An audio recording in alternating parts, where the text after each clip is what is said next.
up, guys? I'm just going to do a quick review of the Honda CBR125R 2012 edition. I think this is tricolour, but I'm not absolutely sure. So let's get right into it. So the main part, the engine. So this engine is a 13.6 bhp single-cylinder fuel-injected engine. It is also liquid-cooled and also has a 6-speed transmission. Now, you think 13 bhp and you think, oh, that's going to be slow, it's going to be dreadful, but with the aerodynamics and just the beautiful, all-round beautiful look of it, it's surprisingly quick. The top speed I've got out of this is about 83 miles per hour, which isn't too bad for a 125. The next bit I want to talk about is the tank. So, this tank holds 13 litres, and I've done a test with it, and it lasted for 311 miles, and it used about 12.6, so I still had 0.4 litres left. And 311 miles, that is fucking fantastic, especially as fuel these days, I'm in the UK, and we have 99p, 98p at £1 around that area.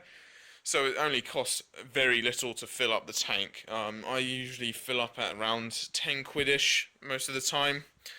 But the fuel economy is fantastic. Another good point is with its nice sleek design that it has, the cornering is amazing. You corner and the bike's like, well, if you want to go this way, I don't really give a toss. Just fucking take me wherever you want, mate. Just do it. Just do it. It is one for a machine to make you want to put your knee out. And my dad, who owns this bike, the SV650. Said that whenever he's on this bike, he just has a massive grin ear to ear about how amazing the handling of this bike is. As you guys might know, you'd know that I used to have a Yamaha WR125R, and the reason for the trade-in, because what I did is I traded in my WR for this Honda, which was a really good deal. This Honda had 4,000 miles on it, and my WR had 16,000 miles on it, and they wanted me to trade plus 500 quid to them, which was absolutely fantastic. This bike now has 15,000 miles. Yep, I do like to have a roam about. So this bike has now got 16,000 miles on it and is still going strong. So the reason why I changed from a WR to a Honda CBR, number one was the handling. The handling is so much better on this bike. This bike is just fantastic at handling, absolutely loves it. It just does not care when it comes to handling. With the WR, you have to think more about what you're doing and how you're doing it. And with this, it just doesn't care. It just wants to do whatever you want to do, which I just love about it. It has such a happy-go-figure, type attitude to it. Another reason is the height. So the height of this bike is 793mm seat height, which is so easy just to get, your leg over, done.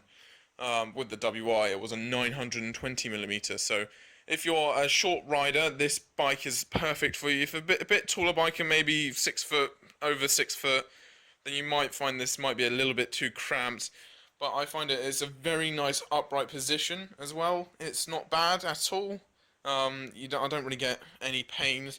Except for my arse, because that seat is just fucking horrendous. Absolutely horrendous seat. It's just basically a bit of bloody wood. It's just a bit of wood with stapled leather to it. It's, God, such an awful seat. My father's bike, the SV, has such a nice springy, nice, cushiony type feel to its seats, unlike mine, which is absolutely fucking horrendous. So the cons and pros of this, okay? So the pros with this bike, the handling is fantastic, the fuel economy is amazing, it's very easy to work on. Underneath the tank is the filter, the air filter, which you just take up down here and some over there. But it's quite easy to work on. Also, the spark plug's just there, so it's a very easy bike to work on. You don't really have to take off any fairings, which is amazing. The sump plug is easy to get to.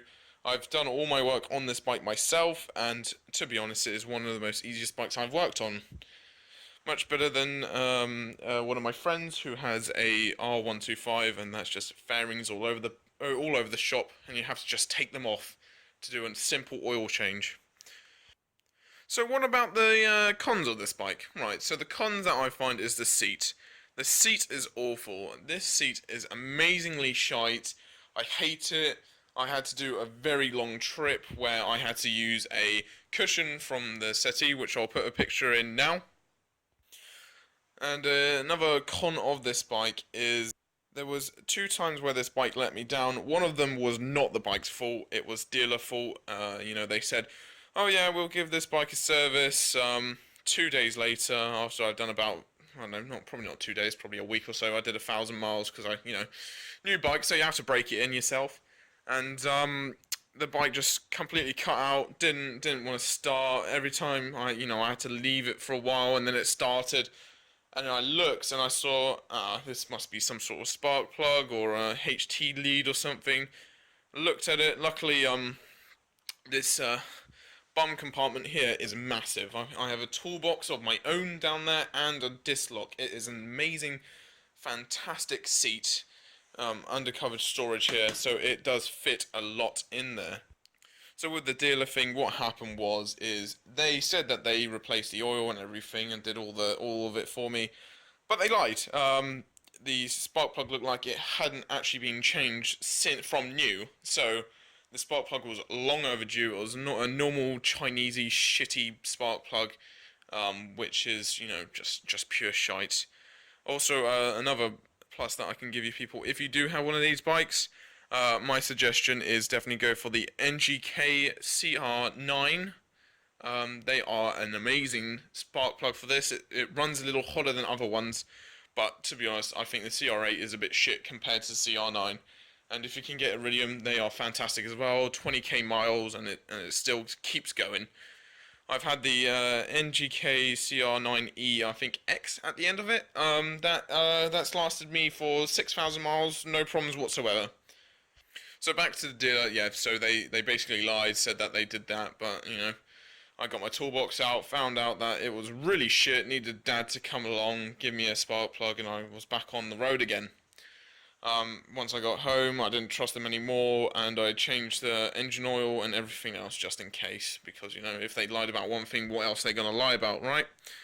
The second time was, somewhere underneath the fuel tank, where the fuel primes.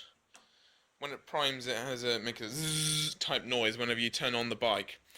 When the fuel was priming, it would then piss out all underneath here and piss out all over here, which was really awful. I'll insert the video right here. So that was a very shitty day for me. I wasn't having the best of days, but you know what? This still wasn't a bike fault. This was most likely my fault for not putting the tank down properly. I'm not really completely 100% sure. But it was an easy fix. The line didn't break. It was just the line came loose. That was it. But thankfully, she got me back home. Worked on her. It works perfectly. I've not had any other problems at all. The spark plug was dealer fault, and the line was most likely my fault. So this bike has been absolutely perfect. Unlike the WR, which did have rectifier problems, this bike has been perfect. I cannot recommend Honda CBR anymore. What would I suggest out of a WR and a CBR? I'd suggest the CBR more. If you're more in the towns and stuff, I'd recommend the CBR. If you're more in the country roads and you like your off-roading, I'll go for the WR, because there has been moments where I'm like, well, I want to do some off-roading. I can't off-road on this because the ground clearance is a bit shit, and it's a bit silly just off-roading on this. One other con, I really fucking hate that exhaust. It's just such a disgusting exhaust. Honda really did fuck up on the exhaust. They said, right, we made this really beautiful, stunning bike here. Let's just make this fucking really shit-looking exhaust. And I'm not gonna change it into like an Arrow can or anything like that, because it's a single cylinder. Single cylinders are the normal Brap machine, dirt bike sounding. So when you hear it, you're like, ooh, I wonder what that dirt bike is, and you see the bloody sports bike looking motherfucker with like sounding like a damn dirt bike. It's like, what is going on here? That's not supposed to happen. So that's the reason why I haven't got an end cam for this. So yeah, it's sort of my fault, but then again, I'd rather it have a really shitty looking exhaust than a good looking one but sounding awful. Well, not awful, but sounding inappropriate. But yes, this bike is fantastic. If you're thinking about buying a CBR, you should. They are fantastic. For anyone that wants to buy brand new, I would, but I wouldn't, because the brand new price, don't quote me, is around 3,000, 3,500 area, which is much cheaper than most other bikes. This bike doesn't really have any fancy electronics. All it has is a speedometer, a tachometer, and the time, which is always nice to have. Always have time. And but yeah, this bike is actually not bad. It's somewhat cheap. I wouldn't buy brand new due to the fact that if you live in the UK, you might want to do some A2 test, which is 2 years time. Luckily for me, this is going to be in about a couple of months, so this beauty is going to be mine, and I cannot wait. I've had a go already on a closed road, obviously, and I fucking love it. V-twin 650 with a blue flame exhaust, and right, sorry, this is a Honda CBR review. Sorry about that. So back to the point. Okay, so if you want to have a bike that's good at coring, is really reliable, then I'd suggest you go for the CBR without a doubt. The WR had rectifier problems and was quite big when filtering. This bike is amazing at filtering, so it really depends on who you are and how tall you are. So if you're normal average size and you want to do some just towny stuff and don't really care for off-roading, then I'll go for the CBR. But if you're really into your off-road, then I suggest you get the WR. But my personal opinion, I love off-roading, but I would rather have the CBR than the WR, just due to the fact that it's faster than the WR, it corners better than the WR, it's more reliable than the WR. It's just, I think it's just all round better, and this has opened my love up to Honda.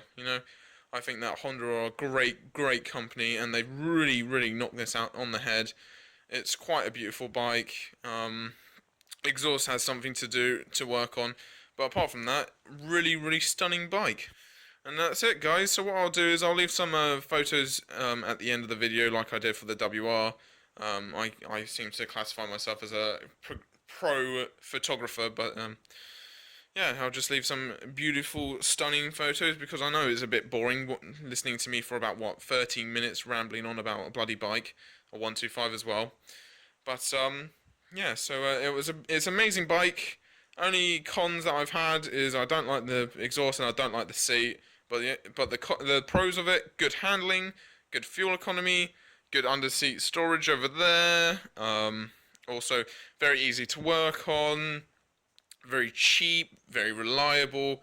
It's a Honda. I fucking love Honda, and they are just fantastic. So I hope I've persuaded you to get one of these. They are fantastic.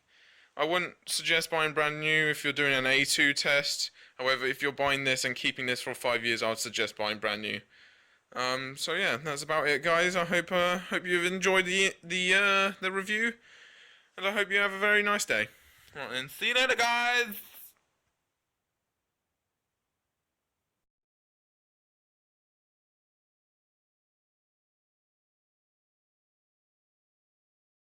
Fuck today. Today's been a shit day. Look at this. Turn it on.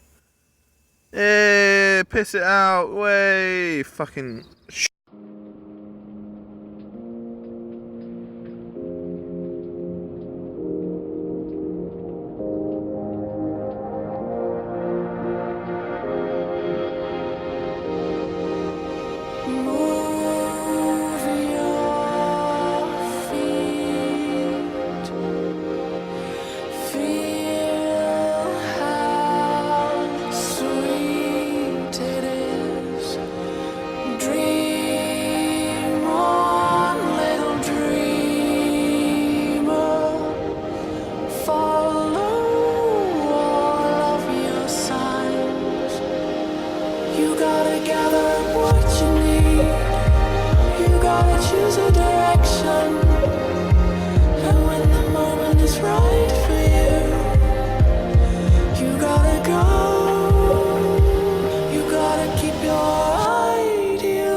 The sky belongs to no one.